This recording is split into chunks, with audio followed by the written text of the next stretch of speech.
Hello YouTube friends, welcome to the Red Parrot channel. I am your host, Mary Ellen. This is an episode of slow stitching. I have fallen down the deep and cavernous crazy quilting rabbit hole, and I want to do a thing, and I want to do a thing with you. So that's my introduction. My next piece to say is that I am getting all of my information from Rebecca at Dances with Pit Bulls, and she created an 8-10 part series where she showed her method of crazy quilting, and I am going to echo that as best as I can. And know that everything that I am doing is already been done probably 1,000 times better by Rebecca at Dances with Pit Bulls. But it is useful to me to be able to talk and discuss and do things in a method so that I learn them. I have tea. Let's get after it. Okay. Where did she start? She started by making bundles, but I am going to prep the bases first. So crazy quilting is done on a base. It is not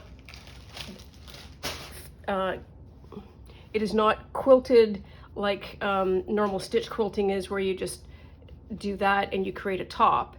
You are taking the fabric and you're putting it down on a base. So she has bases, I think, of 10 inch by 10 inch, and throughout her videos she has any X inches by X inches.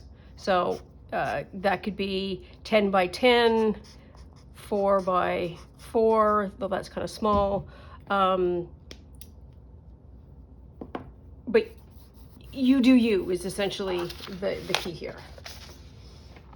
And so I have, you haven't seen the video yet, this is thrifted sheet.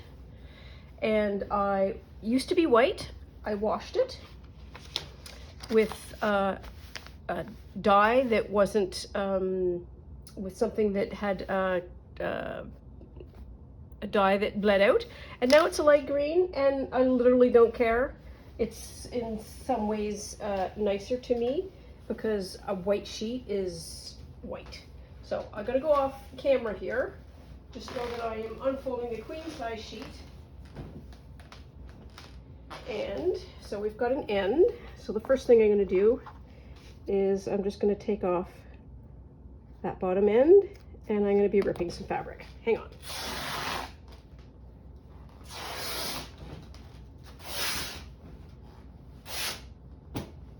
Okay.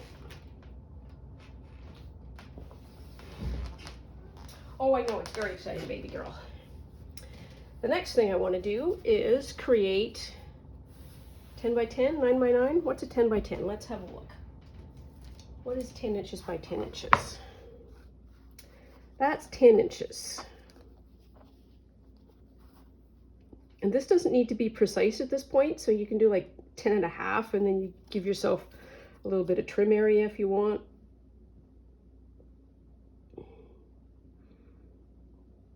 Yeah, that'll work. Okay, I'm gonna go for another rip. I know, baby girl. I know. It's very exciting, isn't it? I know you'll be able to sit on this. Yeah.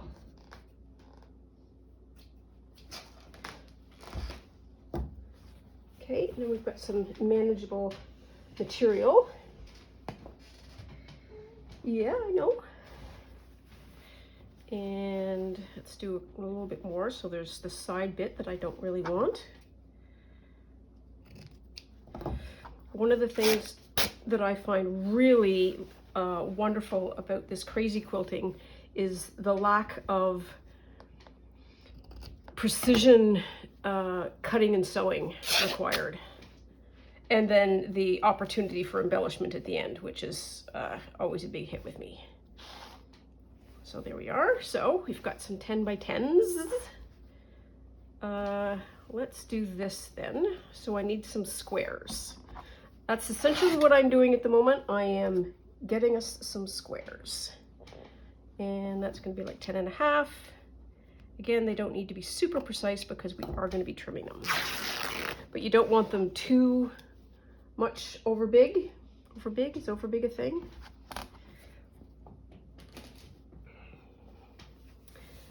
And I wish I could stop my camera because she can do that. And it makes things easier and I can do more, but oh well, it is what it is. So there you are. There's 2.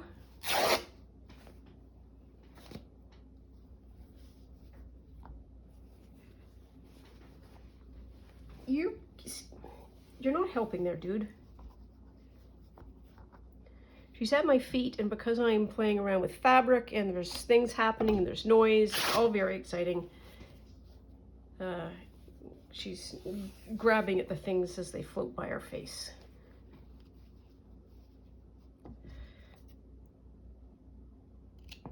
So we could do 4. We can do a 4 patch. We don't need like a ton. Let's try 4. I was going to do more, but I think 4 is going to be a great tester size. So next thing she did, 1, 2, 3, 4. So those are our 4 bases. So 2 was pick an inspo fabric, or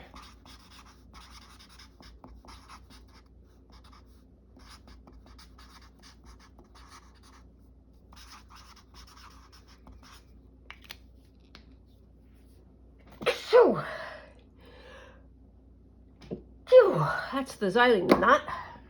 So inspiration fabric, you don't need to use it, but what she is looking for is some kind of color combination. So inspiration fabric,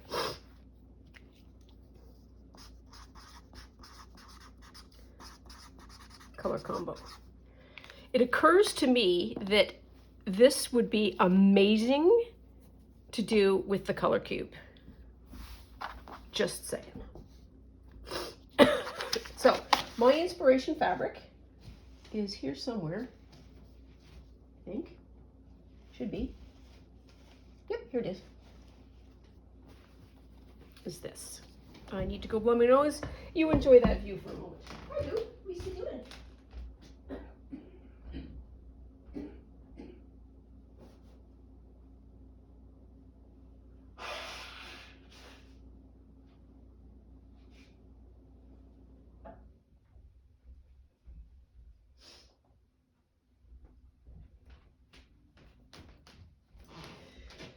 So this is a runner that I have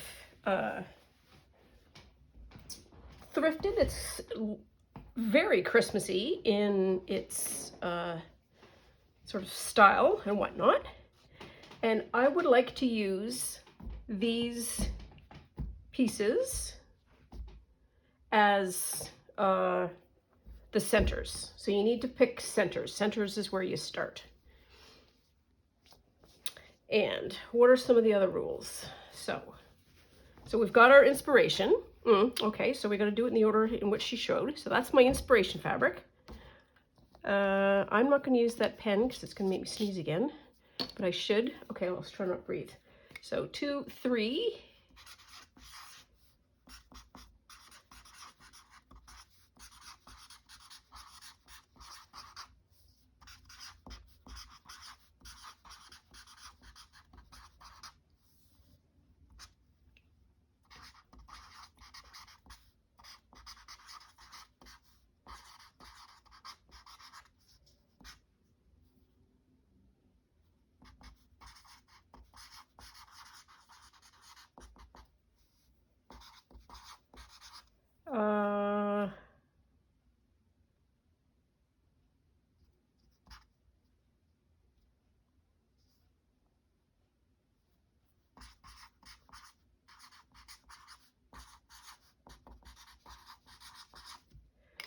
So she makes fabric bundles before she starts. And she goes and finds about 10 to 20 fabrics that are from her inspiration. So here I have gold, green, and red. And each of those in sort of a light, medium, and dark. And in classical quilting, you would have all quilting cottons. And here, she is using things like lame, lace, velvet, any fabric goes. So there is so much about this kind of a quilt that is freeing. And this is one of them. And so I have done that already. And so her bundles are sort of squares about maybe this size, and they are just there to be able to facilitate the making of the crazy quilt bits fairly quickly. So let's start at the top, sort of ish. So I have this, which is kind of weird, but it does have the green, it sort of has the red, and it sort of has this kind of browny brown. So I've got one of those.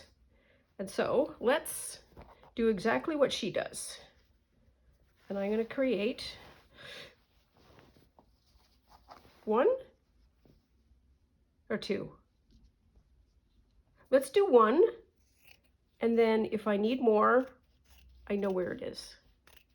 So she was doing a lot, like a large quilt. I'm only doing 4 squares. So she would have probably cut this in half and then cut it in half again and then had 2 separate piles. And that's just for the convenience of using the fabric. So we've got that. Found this. It's green that sort of comes out. And I'm going to take half of it. And we don't, there's, oh, it is so fabulous. There is no caring. Literally no caring. The way she zips through her material, it's glorious.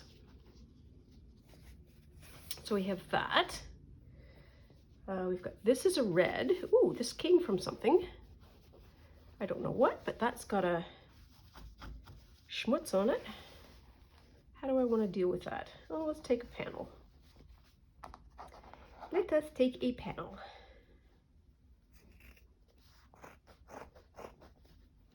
I don't have that caught, do I? No, I don't.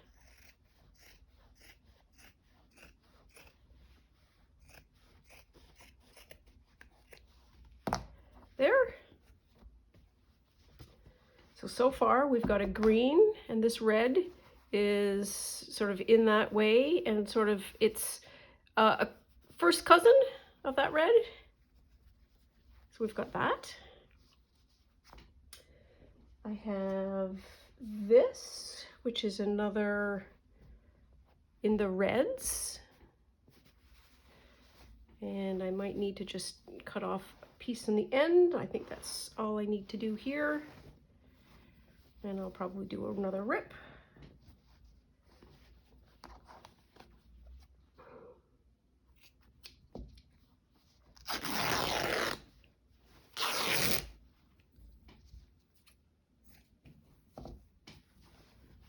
There.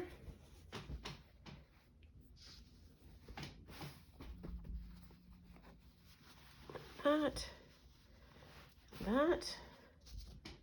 So we've got 2 reds now. Let's sort of build them up. I'm gonna call, this one is kind of the browny yellowy. It's in that way. So we've got 2 reds and 1 green. Okay, and my nose is running again. Hang on, be right back.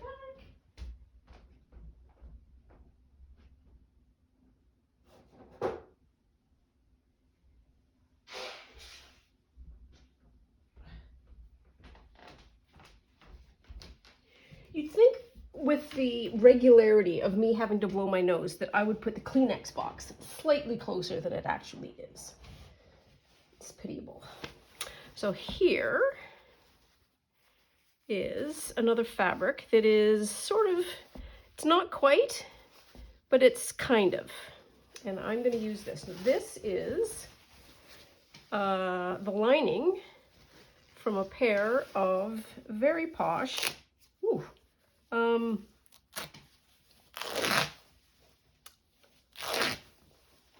linen pants that I took apart.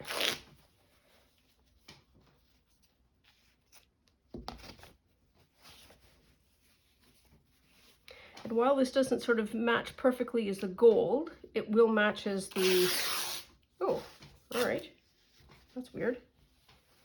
Did I get it? Nope. Oh, we'll just cut it off. Cut it off or cut it down? Cut it down.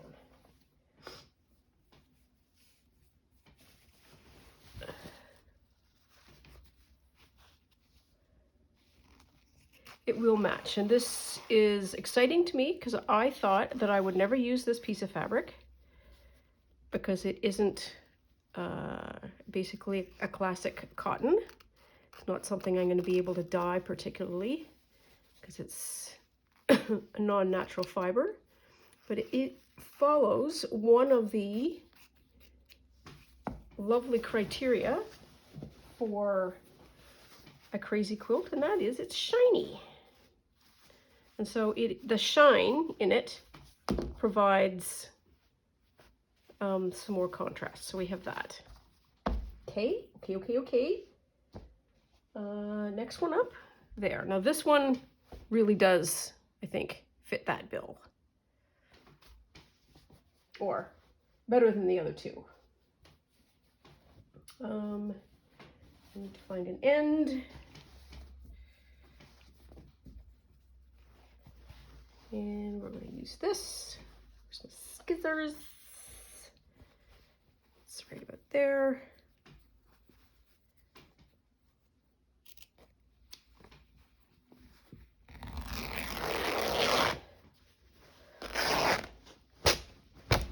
There.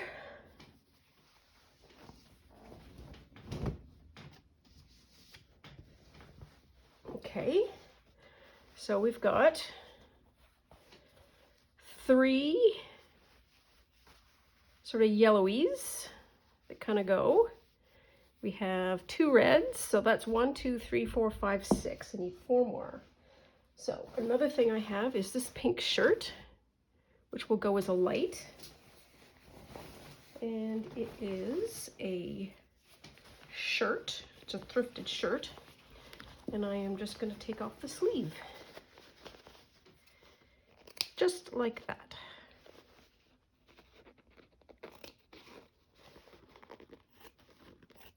That's another thing that Rebecca does an awful lot of, and that is use thrifted materials, recycled materials,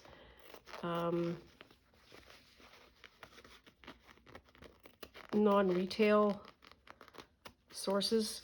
It's amazing to me as a Canadian to see the United States and how good they are at creating fabric-specific resale locations. Some of the fabric that she was looking at it's like, oh yeah, I go to my local whatever, and basically they buy the fabric by the pound. And it's like, oh, I guess it's a blessing for me that we don't have such a location, because I think I'd spend all my monies there. Okay, so there we are. And we want to take Cuffy off. Oh, the feeling of, I was going to say wanton destruction. Destruction anyways is so satisfying. There we are. And then one more.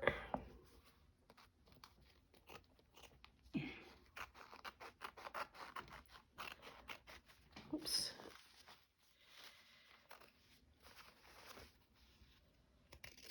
Oops. Come on, you nut, you nut. There we are. So we've got, let's get rid of that.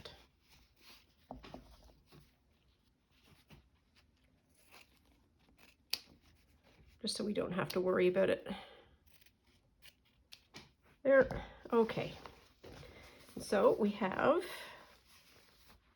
the 3 reds, the 3 yellows, and then I also have this, which is a ribbon, just a basic Christmas ribbon. It used to have wires in it. I pulled the wires out, and I'm going to use that as well.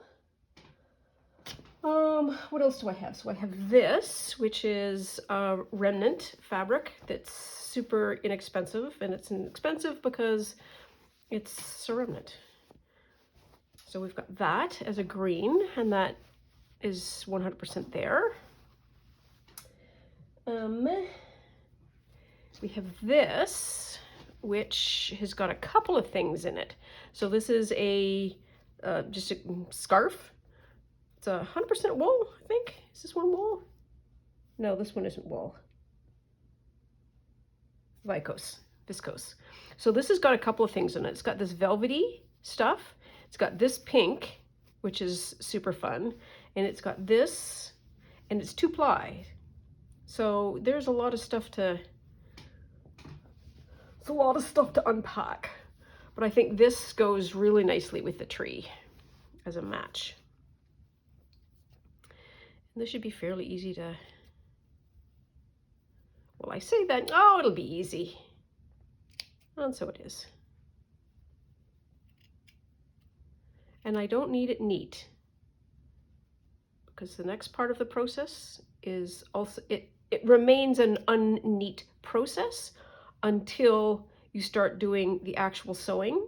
And by virtue of design, neatness emerges, but it's not through the same kind of torment that classic quilting requires of you as a sewer, i.e. match your ends and match your thises and match your that's and so forth.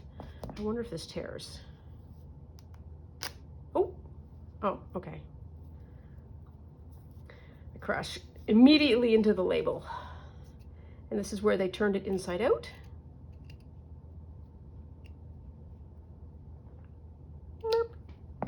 Okay, should go all the way around. Oh, yes. Wow. Okay. Ooh. Something popped out. Wow. I was not expecting that ease. I will 100% take it though. There. Ooh, that was a sequence, I think, that just popped on the floor. There.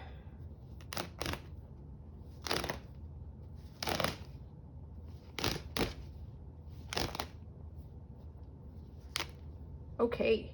Oof, I got fluff everywhere. And sequins. Okay, so does this go? I'm gonna say this is not a fabric that really goes, but it could. Yeah, I suppose it could match that into there. All right, we'll keep it. So that's 1, 2, 3, and then this is 1000% 4 and 5. So we've got this. Let's cut these ends off.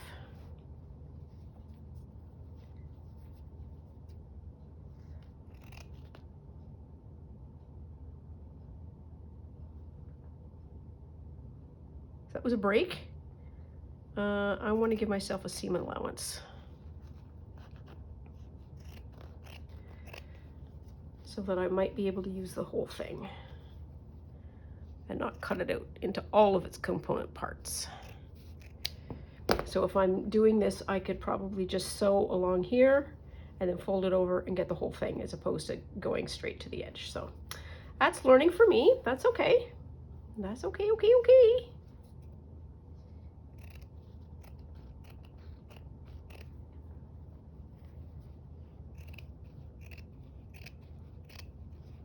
She used upholstery fabric as another material. It just, oh, and the stuff that she does is so beautiful. And so this pink can fit over there too.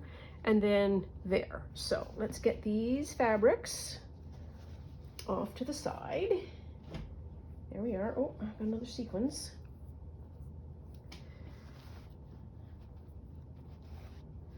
Okay, oh, sequence here, sequence there. So how many fabrics do we have now? So we have 1, 2, 3, 4, 5, 6, 7, 8, 9, 10, 11, 12. So we have more than enough. And these are all then somehow complementary to this and different from each other. And we have a variety of lights and darks, though there's not any really light greens. And if I need a light green, we'll fix it in post. We'll do it then. Okay, so we've got our fabric bundles, checkity check. Next thing we need is we need to pick, so where's this? A crazy quilt starts from the center.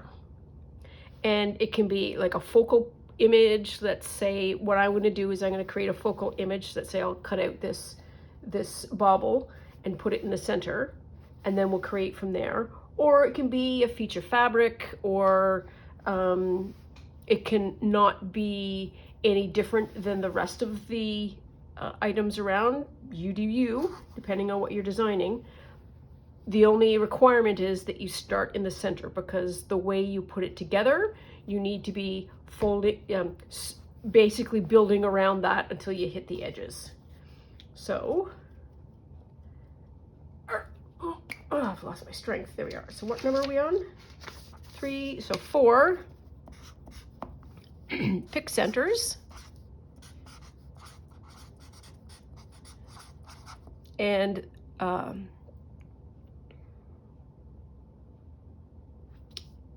they need to be non-squares.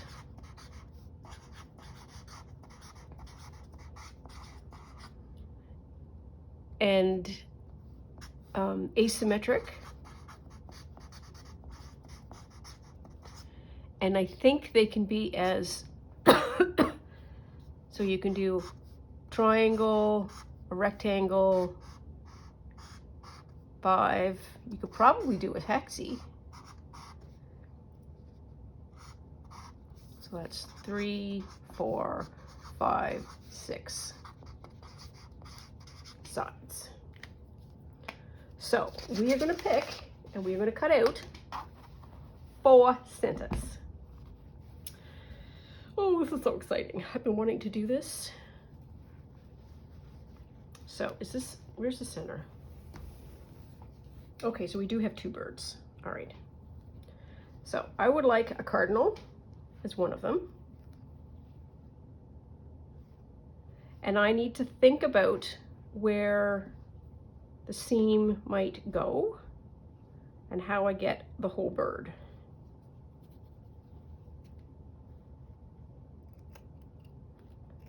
So let's cut that out that way.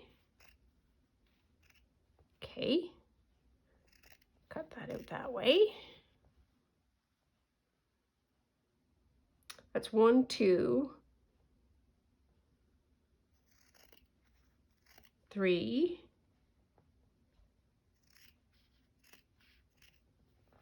4. Oops.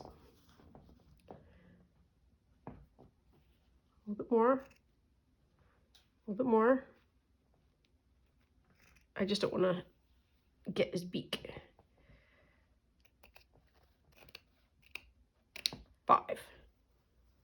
So I have 1, 2, 3, 4, 5, 6 sides. Is what it is. So there's that. A tree.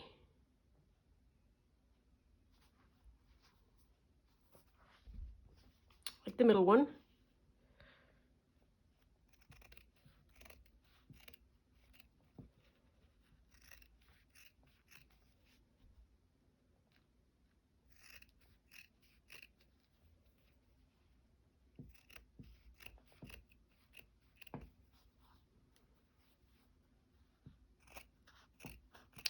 Okay, that's 2.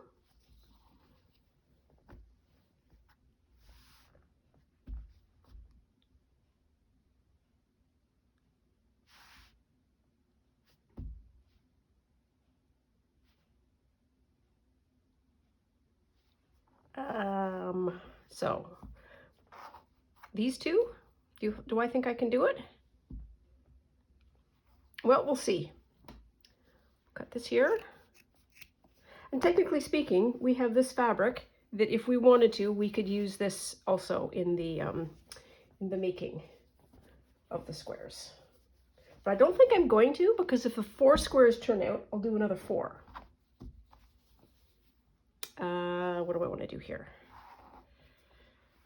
So I want somehow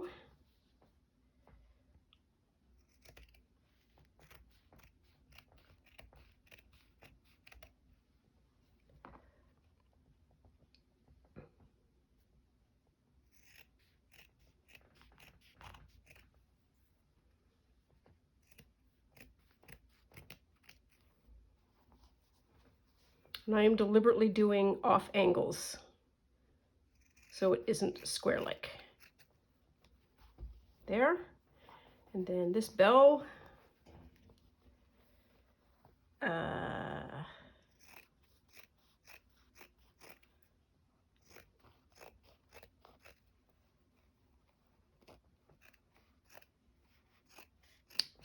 there. There. Okay.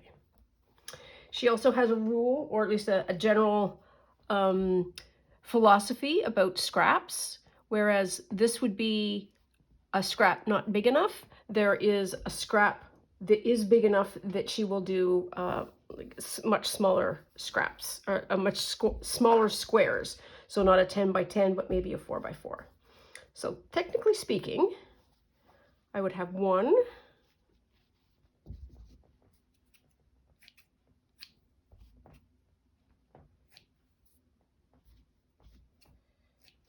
a lot of threads off. Okay, okay. So that's 1. That's going to be 2. That's going to be 3.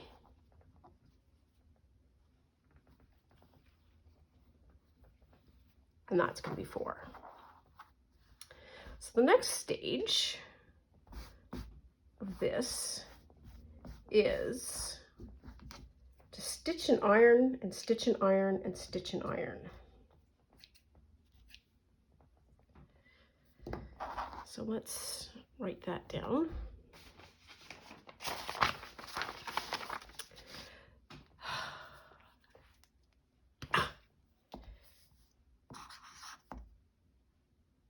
Strip, stitch, iron,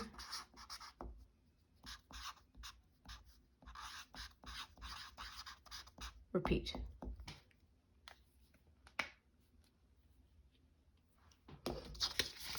So her thought is then, so let's say we take our birdie burb, and I'm going to use this because I want to show you what we're trying to accomplish before I use the actual material. So there are natural corners that exist here.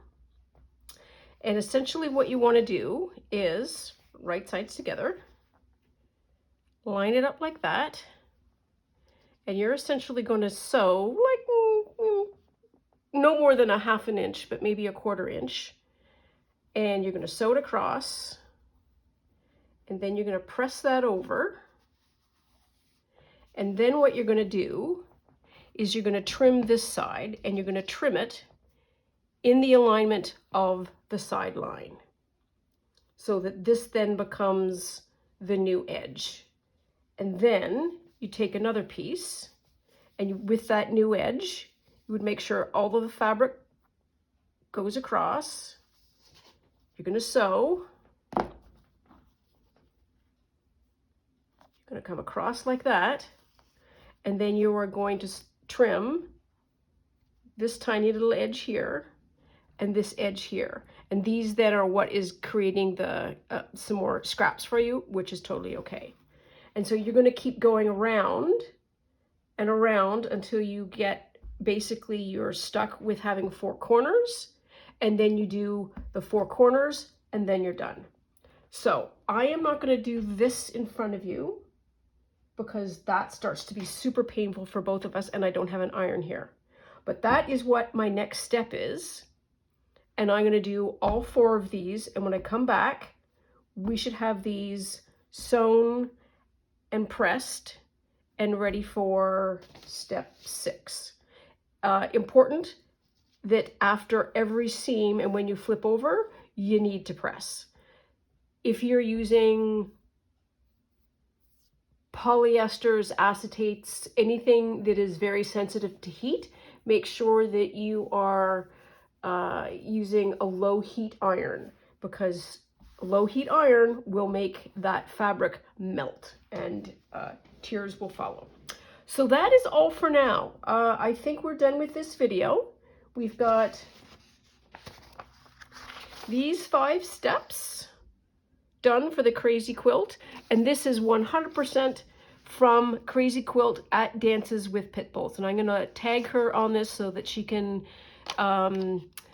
watch my process, because she asks the whole time, I want to see what everybody's doing. And I totally understand that. As a maker, I want to see what everybody else is doing as well. So that is all for now. I will be back at some later date with some of this done. Anyways, that's all for now. Thank you so much for joining. Please take very good care of yourself. Stay out of trouble. Love you lots, and we'll see you soon. Bye now.